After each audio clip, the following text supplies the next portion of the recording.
Hello बच्चों, कैसे हो आप लोग। तो लास्ट सेशन में हमने डिस्कशन ये किया था कि भाई क्लास 11th और क्लास 12th के कॉन्सेप्ट कैसे रिलेटेड हैं, है ना। आपको एक ओवरव्यू दिया गया था कि क्लास 11th के कॉन्सेप्ट किस तरह से आप यूज करने वाले हैं क्लास 12th में, है ना। अगर आपने रिवाइज नहीं किए हैं क्लास 11th के लेक्चर्स तो एक बार आप रिवाइज कर लीजिए, आपको काफी हेल्प मिलेगी, है ना। चलिए, हालांकि जब यहाँ पे हम कोई ऐसा कॉन्सेप्ट आएगा जिस जो क्लास 11 से रिलेटेड है तो हम यहाँ पे डिस्कस करेंगे, कोई दिक्कत नहीं है ना, ऐसा कोई परेशानी वाली बात नहीं है। लेकिन आपके लिए बहुत ईजी हो जाएगा अगर आपके क्लास 11th अच्छे से प्रिपेयर्ड है। ठीक है, चलिए स्टार्ट करते हैं आज का लेक्चर। इलेक्ट्रोस्टैटिक्स का इंट्रोडक्शन, बिल्कुल बेसिक इंट्रोडक्शन, एकदम स्क्रैच से लेके चलेंगे और बहुत ऊपर के लेवल तक हम जाने वाले हैं। तो इलेक्ट्रोस्टैटिक्स आपकी क्लास 12th का पहला लेक्चर है ना। बहुत इंटरेस्टिंग जर्नी के अंदर हम एंटर कर रहे हैं और चीजें धीरे धीरे, मतलब हमारी कोशिश ये रही कि हम इंटरेस्टिंग बनाए रखें, लेकिन क्योंकि है तो ये फिजिक्स ही और हम तैयारी कर रहे हैं नीट और आईआईटी जेई की, है ना। तो चीजें थोड़ी डिफिकल्ट भी होंगी, ऐसा नहीं है ना, मतलब चीजें डिफिकल्ट भी होने वाली हैं। हालांकि कॉन्सेप्ट इस तरह पढ़ाया जाएगा कि आपको चीजें क्लियर रहें। एज लॉन्ग एज हम कॉन्सेप्ट पे बात करेंगे, एज लॉन्ग एज हम कॉन्सेप्ट को समझ रहे हैं, तो क्वेश्चंस इतनी बड़ी प्रॉब्लम नहीं है हमारे लिए, ठीक है ना। चलिए, तो स्टार्ट करते हैं अपना बिल्कुल बेसिक डेफिनेशन से। क्या है इलेक्ट्रोस्टैटिक्स, क्या है इलेक्ट्रोस्टैटिक्स। तो भैया नाम ही बता रहा है आपको क्या, ये है इलेक्ट्रो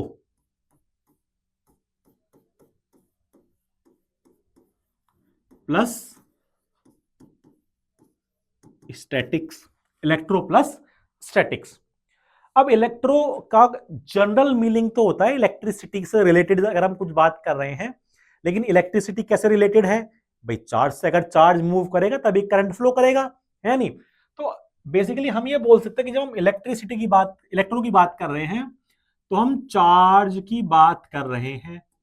और स्टैटिक्स का मतलब क्या है, एट रेस्ट, एट रेस्ट, यानी कि चार्ज जब रेस्ट पे होता है, जब चार्ज मूव नहीं कर रहा है।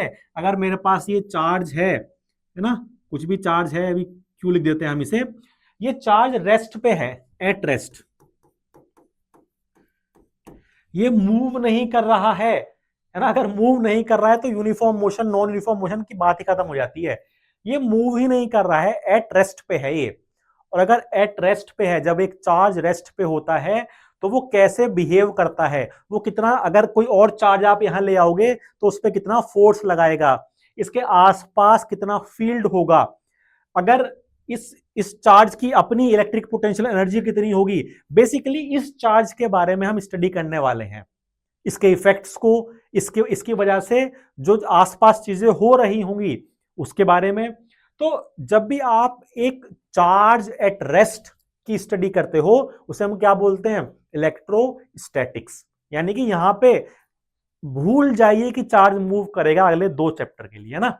ऑलमोस्ट दो, हालांकि कैपेसिटर में थोड़ा सा मूव करेगा, लेकिन अभी फिलहाल हम ये याद रखेंगे कि हमारा चार्ज मूव नहीं कर रहा है।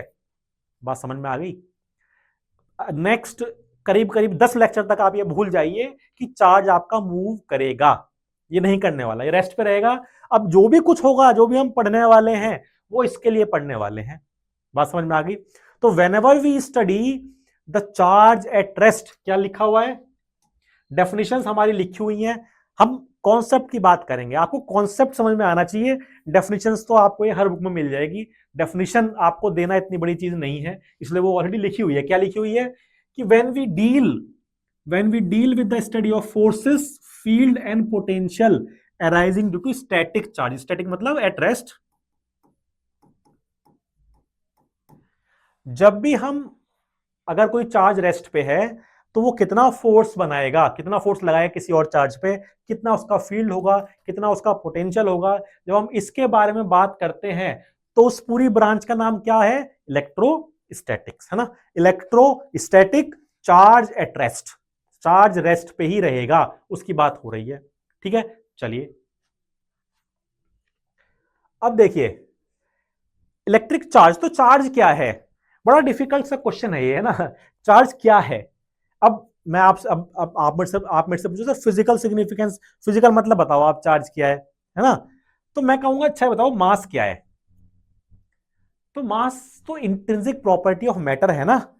एक अगर मैटर एग्जिस्ट कर रहा है कोई मैटर, तो उसके पास अपना कुछ वजन होगा, है ना, उसका मास होगा कुछ ना कुछ। ऐसे ही चार्ज भी इंट्रिंसिक प्रॉपर्टी ऑफ मैटर है। अगर कोई मैटर है तो उसके पास कुछ चार्ज हो सकता है, नहीं भी हो सकता है, ऐसा भी हो सकता है ना। लेकिन ये इंट्रिंसिक प्रॉपर्टी एग्जिस्ट करता है नेचर में। जैसे भाई मास क्या है, नेचर में एग्जिस्ट करता है, ऐसे ही चार्ज भी नेचर में एग्जिस्ट करता है। It is intrinsic. इंट्रिंसिक का मतलब क्या है कि उसकी अपनी प्रॉपर्टी है, किसी ने दिया नहीं है उसे कुछ भी, हमने नहीं दिया उसे। चार्ज जो है मैटर की उसकी अपनी प्रॉपर्टी है, इंट्रिंसिक प्रॉपर्टी ऑफ मैटर। क्या है? Intrinsic property of matter. Charge is a intrinsic property associated with matter. अब लेकिन चार्ज भले ही मैटर की इंट्रिंसिक प्रॉपर्टी हो, है ना भाई, जैसे मास है, तो अगर किसी बॉडी के पास मास है तो ग्रेविटेशनल फोर्स ज्यादा भी लगाएगा कम भी लगाएगा बेस्ड अपॉन इट्स मास, है ना। एक्सेलरेशन भी वेरी करेगा मास के ऊपर, फोर्स पर यूनिट मास, है नहीं। तो मास भले ही इंट्रिंसिक प्रॉपर्टी है, लेकिन मास के कुछ इफेक्ट्स तो होंगे। ऐसे ही चार्ज भी एक इंट्रिंसिक प्रॉपर्टी है, लेकिन चार्ज की वजह से जो इफेक्ट होते हैं हम उसके बारे में बात करने वाले हैं, है ना। Due to which it produce and experiences electrical and magnetic effects. Charge की वजह से ये कुछ इलेक्ट्रिक इफेक्ट्स और मैग्नेटिक इफेक्ट शो कर सकता। कोई भी मैटर, अगर एक पार्टिकल है उसके पास चार्ज है, तो वो इलेक्ट्रिक और मैग्नेटिक प्रॉपर्टी शो करेगा, ठीक है ना। चलिए कुछ बातें हम यहां पे और करेंगे। और मैं अभी से देखो बहुत मेहनत से ये नोट्स बनाए गए हैं, है ना, कि सब कुछ कवर हो। मैंने ये देखा है कि बच्चे जो है हमेशा बहुत सारी चीजों में कंफ्यूज रहते हैं। तो हम शुरू से ही ऐसी पकड़ बना के चलेंगे अपने कॉन्सेप्ट के ऊपर, अपनी, कि कुछ भी छूटे ना हमसे, है ना। चलिए एक बात हम यहाँ पे करते हैं। मैंने मतलब 2 चैप्टर पढ़ने के बाद भी बच्चों को ये चीजें पता नहीं होती हैं जो मैं यहाँ आपको बताने जा रहा हूँ, ठीक है ना।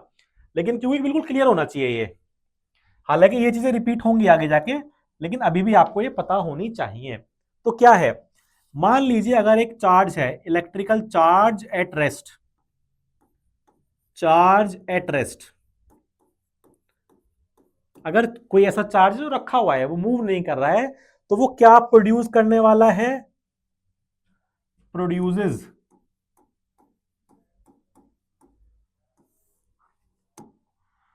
वो जो है सिर्फ और सिर्फ इलेक्ट्रिक फील्ड प्रोड्यूस करेगा अपने आसपास। एक चार्ज अगर रेस्ट पे है तो उसके आसपास एक फील्ड बनेगा जिसे हम इलेक्ट्रिक फील्ड बोलेंगे। मोशन, अब मोशन तो सर 2 तरीके के हो सकते हैं, हमने पढ़े हैं, है नहीं। मैं वही कह रहा हूं, 11th को भैया नहीं भूल सकते आप, ठीक है ना। मोशन पढ़ा है हमने, और हमने 2 तरीके की मोशन पढ़े हैं। कैसे मोशन पढ़े हैं? Uniform motion, non uniform motion. तो अगर charge motion, charge in motion, तो कैसा मोशन हो सकता है? यूनिफॉर्म भी हो सकता है और नॉन यूनिफॉर्म भी हो सकता है। अच्छा चलिए, अगर यूनिफॉर्म मोशन, अच्छा यूनिफॉर्म मोशन को कैसे हम डेजिग्नेट करते हैं, याद है आपको? Uniform motion, body body uniform motion में है, अगर हमने बोल दिया तो क्या कैरेक्टरिस्टिक्स होंगी उसकी? भाई यूनिफॉर्म मोशन मतलब एक्सेलरेशन उसका 0 होगा, यहाँ पे एक्सेलरेशन उसका नॉट 0 होगा ना। ये याद होना चाहिए, ये कोई मैं नई चीज नहीं पढ़ा रहा हूँ, 11th का ही कॉन्सेप्ट है। इसीलिए इतना कल मैंने आपको समझाया था कि 11th के कॉन्सेप्ट को हम भूल नहीं सकते, यहाँ आएंगे हर जगह, है ना, किसी ना किसी फॉर्म में आते रहेंगे। चलिए, अगर यूनिफॉर्म मोशन कर रहा है चार्ज, तो क्या बनाएगा? तो आपका electric field and magnetic field, magnetic field दोनों ही बनाएगा। चार्ज है, चार्ज जहां भी होगा इलेक्ट्रिक फील्ड तो बनाएगा ही बनाएगा। अगर रेस्ट पे है तो सिर्फ इलेक्ट्रिक फील्ड बनाएगा, अगर यूनिफॉर्म मोशन में तो मैग्नेटिक फील्ड भी बनाएगा। चलिए, अगर नॉन यूनिफॉर्म मोशन में हो तो क्या बनाएगा? तो भैया इलेक्ट्रिक फील्ड बनाएगा, मैग्नेटिक फील्ड बनाएगा एंड इलेक्ट्रोमैग्नेटिक वेव भी बनाएगा। सर ऐसे ही बता रहे हो आप, पढ़ा तो नहीं रहे हो? पढ़ाएंगे, सब पढ़ाएंगे आराम आराम से। देखो अभी हम चैप्टर की शुरुआत कर रहे हैं और इन बातों में बच्चे बहुत कंफ्यूज रहते हैं ना, तो ऐसा नहीं है कि कुछ भी छोड़ दिया जाएगा, लेकिन हर चीज अपने टाइम पे डिस्कस की जाएगी। बात समझ में आ रहा है? ये हम जब थर्ड चैप्टर में चार्ज मूव करेगा तब हम पढ़ेंगे। उसके बाद इलेक्ट्रोमैग्नेटिक वेव में नॉन यूनिफॉर्म मोशन हम पढ़ेंगे। तो पढ़ेंगे हम सब। यहाँ पे कुछ बातें आपको याद भी रखनी है और कॉन्सेप्ट, ये कॉन्सेप्ट है बेसिकली, है ना। चलिए एक चीज और, लास्ट चीज में, क्या चीज last? Charge moving inside a conductor, special case है, स्पेशल केस। यहां पे तो आइसोलेटेड चार्ज था, क्या था? आइसोलेटेड चार्ज, सिर्फ एक चार्ज की बात हो रही थी। लेकिन यहां पे क्या है? यहां पे एक कंडक्टर है, ऐसी बॉडी है, आपके पास एक वायर है मान लीजिए, और यहां पे बहुत सारे चार्जेस जो है ऐसे मूव करे जा रहे हैं, है ना, ऊपर की तरफ को। तो चार्ज मूव तो कर रहा है, लेकिन किसके अंदर? एक करंट कैरिंग वायर के अंदर या एक कंडक्टर के अंदर चार्ज मूव कर रहा है। तो क्या बनाएगा सर ये? तो सिर्फ और सिर्फ, यहां पे बच्चे जो है इसे इससे रिलेट करते हैं कि सर ये तो इलेक्ट्रिक फील्ड, अगर चार्ज देखो मूव कर रहा है, चार्ज मूव कर रहा है तो इलेक्ट्रिक फील्ड मैग्नेटिक फील्ड भी बनाएगा, दोनों बनाएंगे? नहीं, ऐसा नहीं है। रीजन हम पढ़ेंगे थर्ड चैप्टर में, लेकिन कॉन्सेप्ट हम पढ़ेंगे यहां पे। क्या बनाएगा? सिर्फ और सिर्फ मैग्नेटिक फील्ड, सिर्फ और सिर्फ magnetic field. Sir electric field क्यों नहीं बनाएगा? इसकी बात हम करेंगे थर्ड चैप्टर में जाके, करंट इलेक्ट्रिसिटी में, है ना। वहां पे हम कंडक्टर लेंगे, चार्ज को मूव करेंगे, वहां देखेंगे कि सिर्फ और सिर्फ मैग्नेटिक फील्ड बन रहा है, इलेक्ट्रिक फील्ड नहीं बन रहा है। क्यों नहीं बन रहा है उसकी हम बात वहीं पे करेंगे। लेकिन ये बात आपकी तय हो गई है क्या? चार्ज एट रेस्ट क्या बनाएगा? Electric field. Charge in uniform motion electric field as well as magnetic field. Charge in non uniform motion electric field, magnetic field, electromagnetic wave. Charge moving inside a current carrying conductor, एक conductor के अंदर जब charge move करता है तो क्या बनाएगा? सिर्फ और सिर्फ मैग्नेटिक फील्ड। आई होप ये बात आपको समझ में आ गई है। ठीक है, चलिए टाइप्स ऑफ चार्जेस, ये तो हम पूरी दुनिया को पता है कितने तरह के चार्ज होते हैं। कितने तरह के होते हैं चार्ज? दो तरीके के, एक पॉजिटिव एक नेगेटिव। एक होता है पॉजिटिव चार्ज, एक होता है नेगेटिव चार्ज। चलिए, कब कहोगे कि एक बॉडी जो है वो पॉजिटिवली चार्ज है या बॉडी नेगेटिवली चार्ज है? कब हम बोल सकते हैं कि एक बॉडी जो है वो पॉजिटिवली चार्ज है या नेगेटिवली चार्ज है? आपको ये समझना पड़ेगा कि मान लीजिए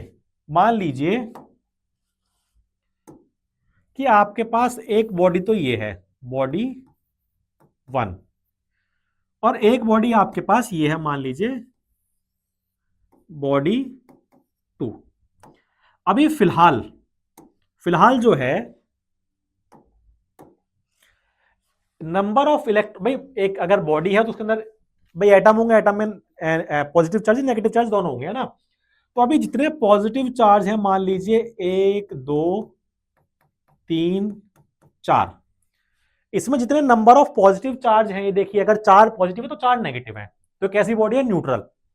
ऐसे यहां पे भी मान लीजिए 2 पॉजिटिव 2 नेगेटिव, यानी कि अगर नंबर ऑफ पॉजिटिव, यहां पे क्या है? नंबर ऑफ प्रोटोन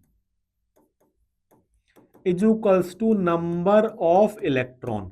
अगर ये केस है, यानी कि positive charge equals to negative charge, तो क्या बोलोगे कैसी बॉडी है? Neutral body, neutral body. अगर देखो ऐसा नहीं है कि चार्ज है नहीं, इसके पास चार्ज है, लेकिन पॉजिटिव चार्ज नेगेटिव चार्ज के बराबर है। अगर पॉजिटिव चार्ज नेगेटिव चार्ज के बराबर है तो कैसी बॉडी है? Neutral body. इतनी बात समझ में आ गई? चलिए, अब होता क्या है, मान लीजिए आपने कुछ किया और ये आपकी बॉडी 1 थी। क्या थी ये? बॉडी 1, है ना। आपने कुछ किया या कोई प्रोसेस हुआ, अभी हम पढ़ेंगे कि ऐसा कब हो सकता है, लेकिन इस बॉडी 1 ने कुछ इलेक्ट्रॉन्स निकाले और किसे दे दिए?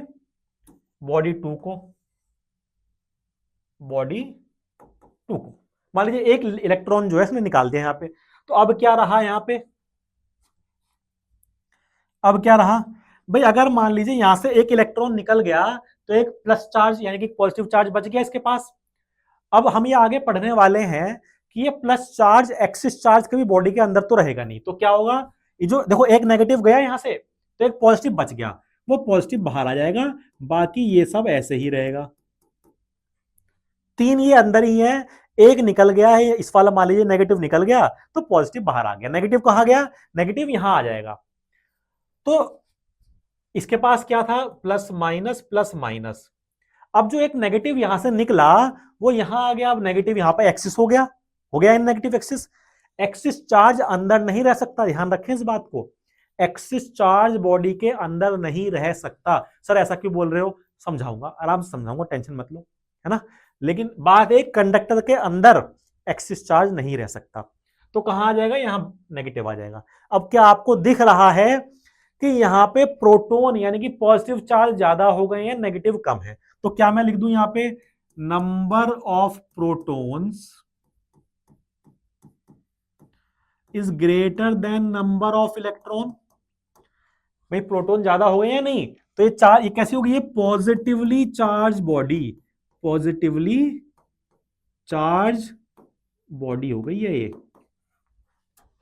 बात समझ में आ रही, पॉजिटिव चार्ज कैसे आया इस बॉडी पे, इलेक्ट्रॉन जाने की वजह से आया पॉजिटिव चार्ज, है ना। चलिए, अच्छा यहां पे क्या हुआ इस केस में, यहां पे number of protons is less, देखो प्रोटॉन कितने हैं, एक दो, और इलेक्ट्रॉन कितने, एक दो तीन, is less than number of electron. Proton यहां पे लेस है देन नंबर ऑफ इलेक्ट्रॉन। अगर प्रोटॉन लेस है तो भाई नेगेटिव ज्यादा है इसके पास, तो ये कैसी हो गई, नेगेटिवली चार्ज्ड बॉडी। तो क्या हमें ये समझ में आ रहा है कि पॉजिटिव चार्ज कब आएगा, पॉजिटिव चार्ज आएगा due to deficiency of electron compared to proton. अगर इलेक्ट्रॉन डिफिशिएंट है आपकी बॉडी, अगर इलेक्ट्रॉन्स कम है प्रोटॉन ज्यादा है, तो कैसा चार्ज होगा उस पर, पॉजिटिव चार्ज। नेगेटिव चार्ज कब आएगा, due to surplus of electrons compared to proton. अगर सरप्लस ऑफ इलेक्ट्रॉन है, इलेक्ट्रॉन ज्यादा है प्रोटॉन से, तो क्या चार्ज आएगा, नेगेटिव चार्ज। इतनी बात समझ में आ गई। चलिए एक बात और बताऊंगा थोड़ी देर में मैं आपको, लेकिन पहले यहां पे एक चीज और समझते हैं हम। मुझे अब एक चीज और बताओ आप, मुझे ये बताओ आप कि ठीक है, एक इस बॉडी से कुछ गया है या नहीं। भाई मान लीजिए पहले इसमें 4 इलेक्ट्रॉन 4 प्रोटॉन थे, अब इसमें कितने हैं, 1 2 3 4, 4 प्रोटॉन है लेकिन 3 इलेक्ट्रॉन है, गया क्या, कुछ चला गया, क्या गया, इलेक्ट्रॉन गया। अब भैया इलेक्ट्रॉन अगर गया है, इलेक्ट्रॉन अगर गया है तो इलेक्ट्रॉन का तो कुछ मास भी होता है या नहीं, तो यहां से कुछ मास नहीं चला गया होगा, यहां से यहां पे एक इलेक्ट्रॉन कम हो गया है, और अगर कुछ चला गया है आपसे तो इलेक्ट्रॉन का मास होता है, हमने पढ़ा है ना। तो इलेक्ट्रॉन जब गया है तो अपने साथ कुछ मास भी लेके गया होगा। तो जब ये बॉडी इलेक्ट्रॉन, जब ये बॉडी पॉजिटिवली चार्ज हो गई है तो इसका मास क्या होगा, mass will decrease.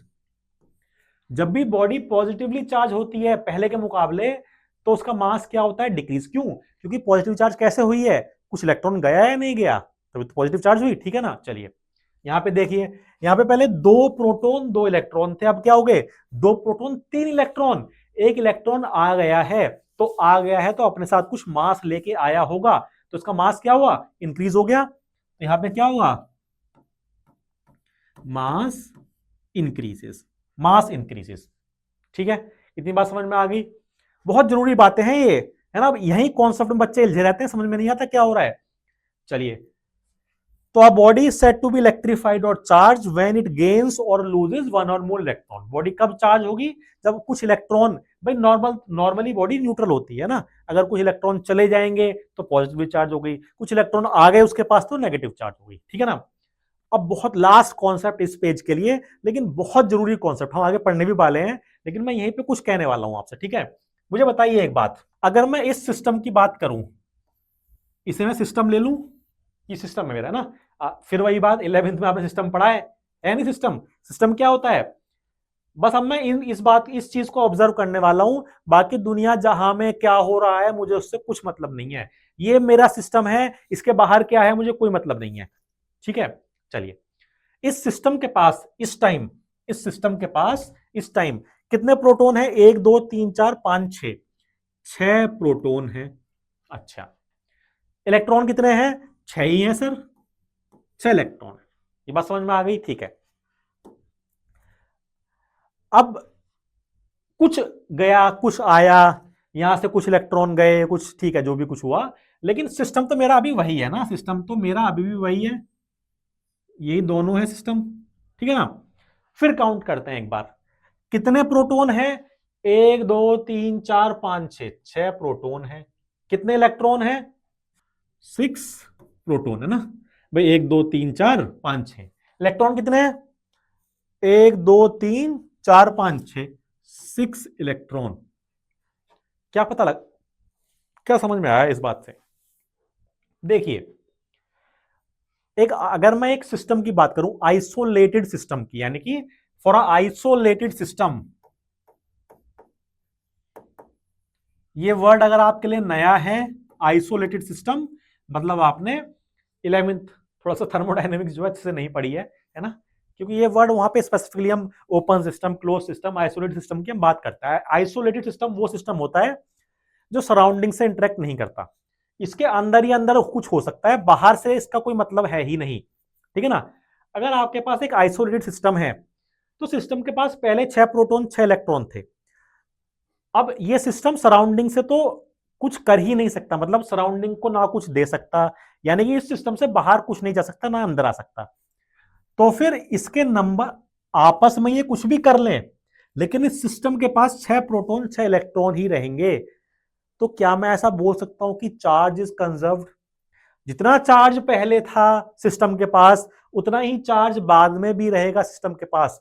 Charge can never be created, can not be destroyed. ऐसा नहीं है कि पहले सिस्टम के पास 6 प्रोटॉन 6 इलेक्ट्रॉन थे, अब थोड़ी देर बाद कुछ हुआ और 7 प्रोटॉन 7 इलेक्ट्रॉन, ऐसा नहीं हो सकता, नहीं हो सकता। इलेक्ट्रॉन, आप चार्जेस को रेंडमली क्रिएट और डिस्ट्रॉय नहीं कर सकते हो, ठीक है। जितना पहले था उतना ही रहेगा, और इसी प्रॉपर्टी को हम बोलते हैं charge is conserved. Charge is conserved. थोड़ी देर बाद दिखाऊंगा प्रॉपर्टीज में है ये, लेकिन मैंने यहीं पे आपको समझा दिया है, ठीक है ना। पहले जितने थे, अंदर कुछ भी हो आपस में, लेकिन रहेंगे टोटल उतना ही, इसी को हम बोलते हैं चार्ज इज कंजर्व्ड, ठीक है ना। चलिए, बहुत बढ़िया। यूनिट्स ऑफ चार्ज, ये ऐसा यूनिट क्या होती है? कूलम। क्या होती है ऐसा यूनिट? कूलम। सबसे ज्यादा 99% तो हम यही यूज करने वाले हैं, 99% तो आपको यही दिखेगा, है ना। चार्ज कहेगा 1 कूलम, 10 कूलम, 8 कूलम, लेकिन इसके अलावा एक यूनिट जो होती है ये भी होती है, प्रैक्टिकल यूनिट फैराडे।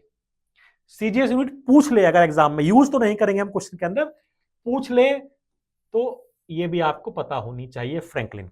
और Franklin is also smallest unit of charge, ये क्वेश्चन आया हुआ है नीट में। स्मॉलेस्ट यूनिट ऑफ चार्ज क्या होती है? फ्रैंकलिन। लार्जेस्ट यूनिट क्या होती है? फैराडे, ठीक है। ये बातें आपको, ये तो याद रखने वाली चीजें हैं बेसिकली, तो यूनिट है उसकी, है ना। जैसे मैं बोल दूं मास की यूनिट केजी है, ऐसे इसकी यूनिट है ये, क्या है? कूलम। कूलम, लेकिन आपको याद रहना चाहिए, फ्रैंकलिन और फैराडे भी हम यूज करते हैं। कन्वर्जन जो है वो ये है, 1 Faraday is equals to 96500 coulomb, ठीक है। चलिए, डायमेंशन भी पढ़ी होंगी आपने। डायमेंशन बताइए क्या है चार्ज की? भाई करंट क्या होता है? I is equals to charge per unit time. तो चार्ज क्या हो गया? Current into time. करंट की डायमेंशन क्या होती है? एम्पियर। टाइम की क्या होती है? टी। तो अल्टीमेटली इसकी डायमेंशन क्या हो गई चार्ज की? M zero L zero T one A one. अब देखिए, डायमेंशन तो हम नहीं पढ़ सकते, 11th में हमने पढ़ा है अच्छे से, है ना। तो डायमेंशन तो अब नहीं पढ़ेंगे, लेकिन ये तो सिंपल है बिल्कुल। भाई एम्पियर किसकी होती है? करंट की डायमेंशन होती है, यूनिट बोल दो। और टी होती है इसकी डायमेंशन, ठीक है ना। चलिए, डायमेंशन मतलब ये जो पावर है ऊपर, है ना, ये तो यूनिट्स हैं, ठीक है। चलिए, लेकिन क्या बात है ध्यान रखनी है इसमें, ऐसा यूनिट क्या होती है, कूलम। डायमेंशन क्या होती है, एटी, एटी बोल दो, ठीक है।